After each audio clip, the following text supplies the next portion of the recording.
This is the man police believe to be the son of Sam. I feel that God has completely forgiven me, and He's taught me how to forgive myself.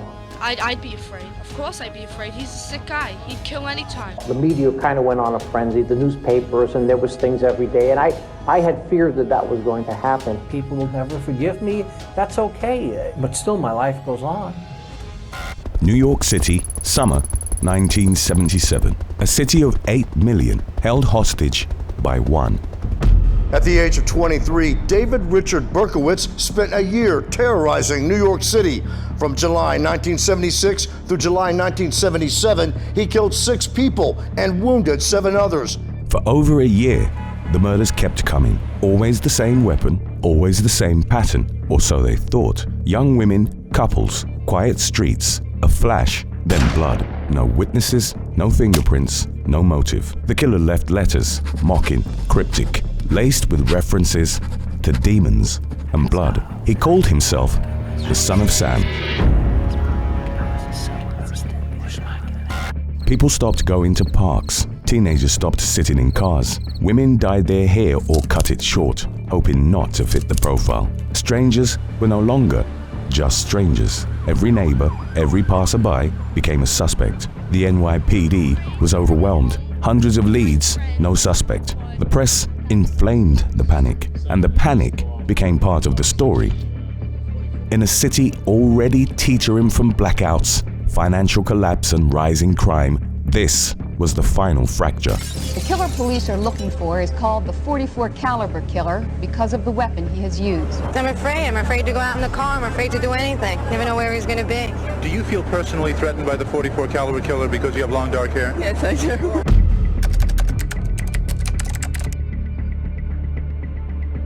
David Berkowitz didn't grow up a killer, but he did grow up broken. Born as Richard David Falco, the unwanted child of an affair, he was given up at birth. Within days, he was adopted by the Berkowitz family, a middle-class Jewish couple living in the Bronx. As a child, he displayed erratic behavior, difficult and occasionally violent, but rage simmered beneath the silence. He was obsessed with fire, withdrawn, at times lost in dark and troubling thoughts. Neighbors and classmates recalled a troubled childhood. He was described as difficult, spoiled, a bully, so much so his adoptive parents sought therapy for him. At 14, his adoptive mother, Pearl Berkowitz, died. I was a lot closer to my mom than I was to my dad. My dad, he had to work all the time, 6 days a week. It wasn't his fault. And then I had trouble, lots of trouble all through my youth, emotional problems and things, mental problems. And when she died, of course, then I lost everything.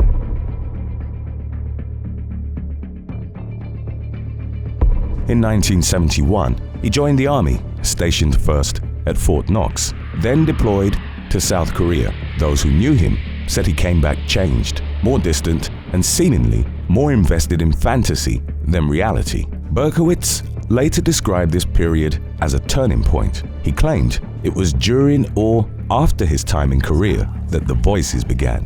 Voices he would later refer to as demons.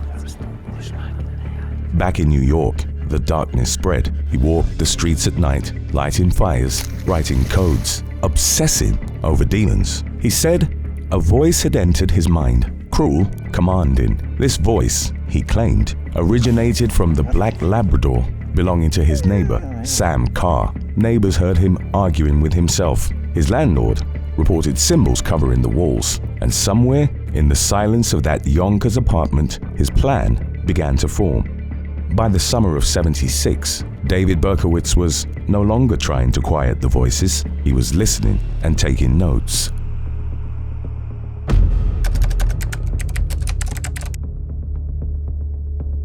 July 29, 1976, the Bronx. 2 friends, Donna Loria, 18, and Jody Valenti, 19, are sitting in a parked car outside Donna's apartment, talking, laughing. It's late, but they feel safe. A shadow approaches.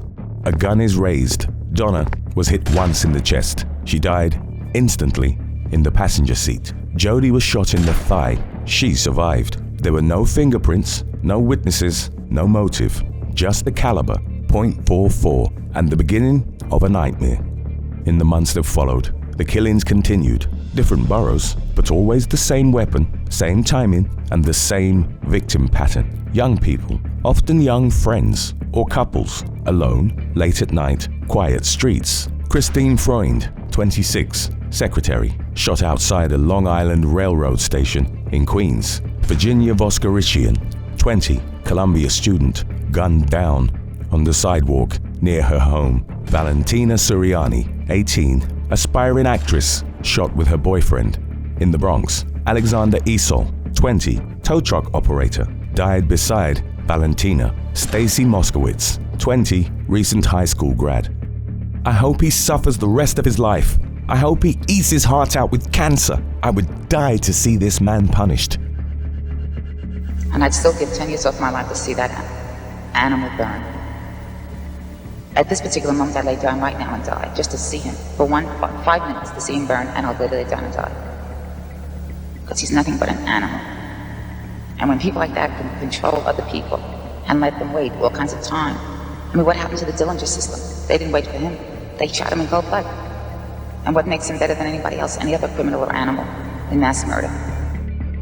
The killer was careful, calculated. He struck without warning and vanished without a trace, like smoke moving through the city. Then a breakthrough. April 17, 1977, the Bronx. After the shooting of Valentina Suriani and Alexander Esol, a handwritten letter was found near the bodies. Cryptic, mocking, and signed Son of Sam for the very first time. I am the son of Sam. I am a little brat. When Father Sam gets drunk, he gets mean. He beats his family. I am the monster, Beelzebub. The letter was madness, but the fear was real. The city wasn't just hunting a man, it was chasing a ghost with a gun.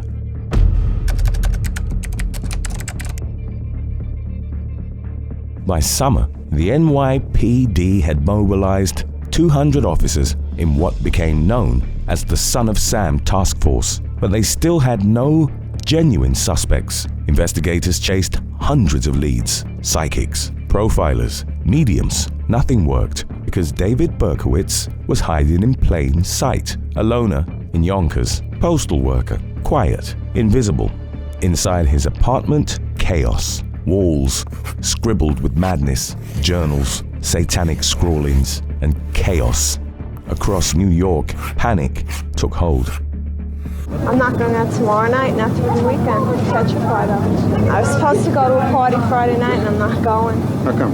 I'm scared. He's crazy. He's killing all these people. I'd be stupid to go out. I mean, he's making it known that something's going to happen Friday night. So why should I go out? Gun permit applications soared. Over 30,000 New Yorkers applied for firearms licenses by the summer of 1977, nearly double the year before. Guard dog sales spiked. Home security companies reported a surge in demand. Some couples stopped going out altogether. Others left car windows rolled down at night, thinking it might give them a chance to escape. Tip lines were overwhelmed. Police received thousands of calls, some helpful, most driven by fear. Alright, I'm afraid when I'm alone with one of my friends, but I got plenty of people here, and I'm not that afraid because I got a crowd. But otherwise, I'd be afraid. Of course I'd be afraid. He's a sick guy. He'd kill anytime.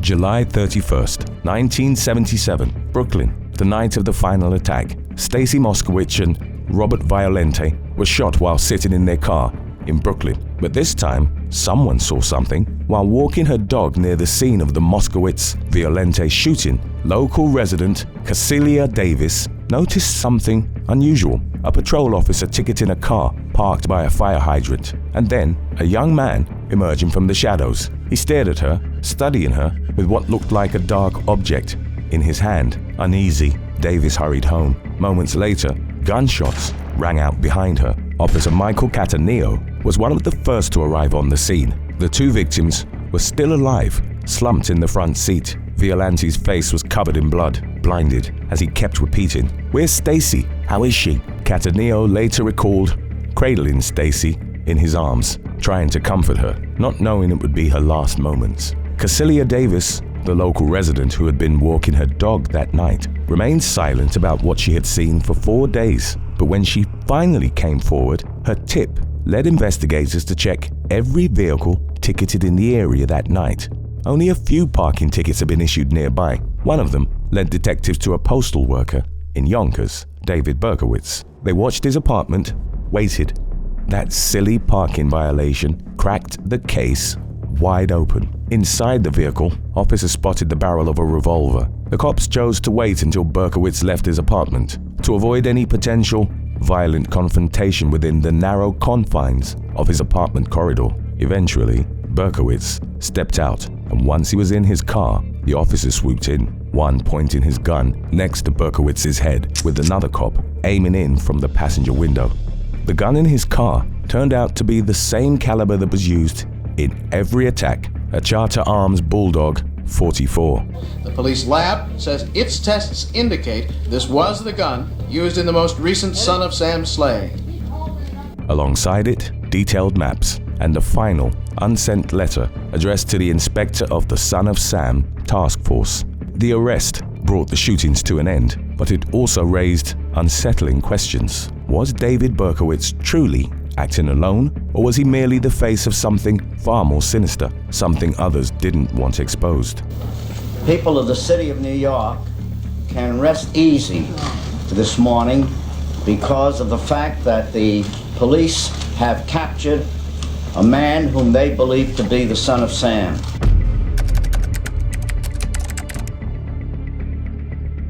After more than 13 months of following thousands of leads down endless blind alleys, the detectives of the Brooklyn Omega Squad, part of that 300-cop 44-killer manhunt, captured the man they say is Son of Sam. Years after his conviction, David Berkowitz claimed he hadn't acted alone. He named others: John Carr, Michael Carr, a figure he described only as Manson II, and hinted at more unnamed accomplices. Berkowitz asserted that the murders were ritualistic in nature, committed by members of a cult. Authorities investigated his claims, but found no credible evidence. While the case was officially closed, not everyone was convinced. Maury Terry, an investigative journalist, challenged the official narrative. He saw links others dismissed, similar killings, inconsistencies, and signs of something darker. He may not have acted alone, at least not according to Queens DA John Santucci, NYPD officer Richard Johnson, and police investigator Mike Novotny. They pointed to conflicting eyewitness reports, timeline issues, and multiple suspect vehicles. Why are there 3 cars, 5 different descriptions, different heights, different shapes, different sizes of the perpetrator? Somebody else was there. Maury Terry's articles in 1979 helped push the case to be briefly reopened in 1996, but no new charges were filed. The case was suspended, not solved. Officially, Berkowitz remains the lone gunman. I was at more or less all of them, scouting the areas and reporting back on likely targets, but I did not pull the trigger at every single one, he admitted. There are things that happened in the past that I deeply regret with all my heart, but I know that I can't change those things. And I have to accept the punishment that was meted out to me, and God has just given me the strength to endure from day to day. Detective Joseph Coffey, the man who took Berkowitz's confession, never believed in accomplices. So I was the first one to interview, me and another sergeant by the name of Dick Connell. We sat one for 2 hours and we went through chapter and verse every homicide in detail. That's when we know we had the right guy. It was like Dwight Clark catching the ball in the end zone for 49ers back in, was it 83? Against the Cowboys. It was like that. Yeah. It was like exhilaration that he was caught. But you had to deal also with your own feelings that you wanted to take him out. And then when you get the opportunity to go into a room one-on-one with him, and you change your mind because of what he is, and that's significant too. I no longer wanted to kill him. Was Berkowitz lying to sow confusion, or was he silenced to protect something darker? The official story is clear, but not everyone believes it's complete.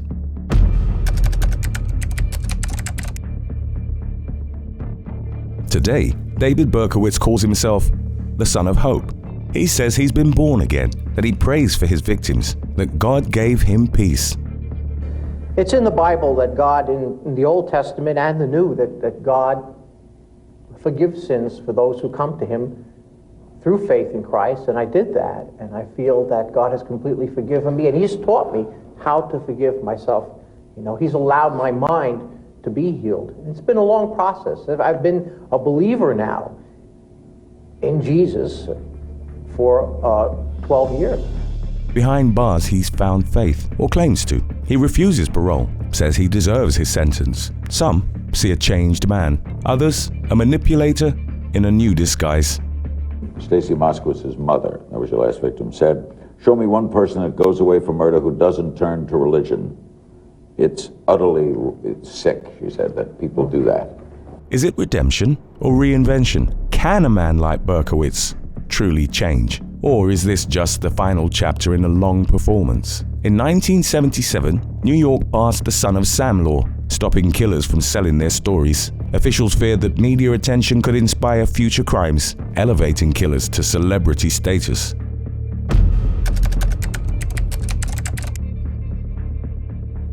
With David Berkowitz in custody, the murder stopped. The city exhaled, but the investigation didn't end, it evolved. Detectives turned to motives, psychology, and prevention. The Son of Sam became a case study, not just a cautionary tale. The case helped solidify the FBI's behavioral science unit's reputation nationwide. It changed how police departments approached serial crimes, looking for patterns in motive, not just method. Profiling went from theory to standard procedure. The Son of Sam case also forced a reckoning with media responsibility. News outlets competed for scoops. Speculation often blurred with fact. The killer's letters were published. His name became a household word. In 1977, New York State passed the Son of Sam law to prevent criminals from profiting off their crimes through books or interviews. The law has since been challenged and revised, but the debate remains: where does the right to know end and where does exploitation begin? The media kind of went on a frenzy, the newspapers, and there was things every day, and I had feared that that was going to happen. So I had a lot of concern. In the decades that followed, law enforcement and media alike applied the lessons learned from Berkowitz. Be cautious with names. Protect investigation integrity. Don't let fear dictate the facts. But time and again, the same cycle plays out. Shock, coverage, fear, fame.